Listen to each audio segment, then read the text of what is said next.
Hello, my name is Wayne Edwards and I'm a professional artist and I live in Tasmania, which is at the bottom of Australia. One of my favourite places to go on holidays is Vanuatu, and when I was in Vanuatu last year with my wife, what I noticed was that nearly all the souvenirs were Chinese made and sold in Chinese owned shops.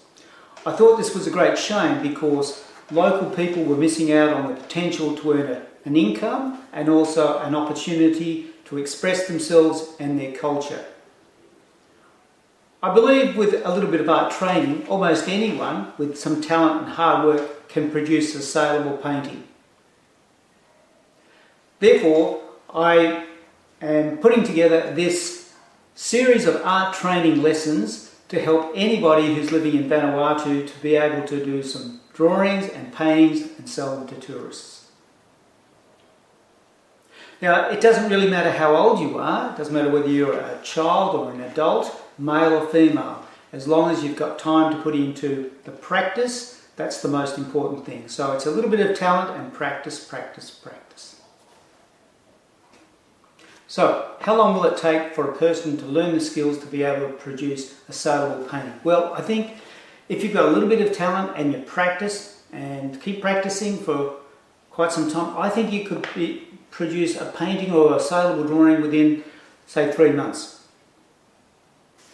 If you were studying art at a college or university in Australia, you might study for anywhere from 2 to 4 years.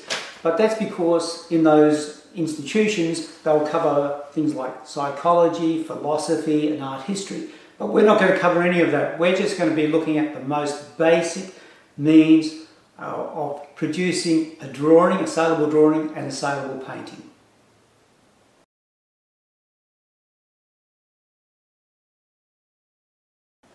In order to produce a painting for a tourist, it's important to know who the tourists are and why they want to buy a painting. Most of your tourists will come from Australia, New Zealand, France, New Caledonia. There'll be Germans, Americans, there'll be all sorts of people. And what links a lot of those tourists, not all of them, but many of them, is that they come from very busy environments. Their lives are often quite stressful.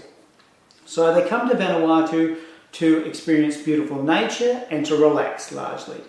So that's what sort of binds them all together. So what are they after? They're after, and their expectations are, to see beautiful clean beaches, clean water with abundance of fish and coral, jungles, pristine landscapes. But they're also here, or also in Vanuatu, to see your culture, to experience your culture. So the sort of things that they'd be interested in paintings of beaches, fish and coral, blue holes, war relics, generally the countryside, but they're also interested in things that take place in the village. So if your village is on the seafront, it might be men mending nets, fishing nets, it could be men fishing, it could be children playing, people sleeping, looking after children, making canoes, all sorts of things, but a lot of small things within that environment too. A lot of your flowers, your birds, anything that's particularly unique. So why do they buy tourist items like paintings and photographs? Well, they want to be reminded of their wonderful, relaxing time when they were in Vanuatu, and so they'll put a painting or a photograph on their wall to remind them all the time of what a wonderful country Vanuatu is and their relaxing time there.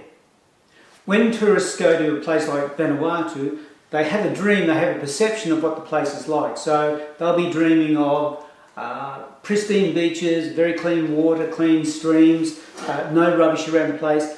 They'll also be expecting to see traditional building materials. So if your village doesn't have a lot of traditional building materials such as palm fronds or bamboo, then instead of painting your village necessarily with the corrugated iron and concrete, you might decide to change that a little bit for artistic license and cater to the dreams of the tourists.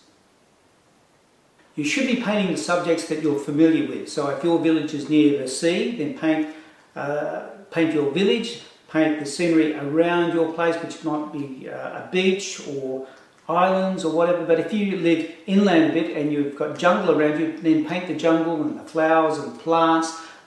Paint the things that you're familiar with.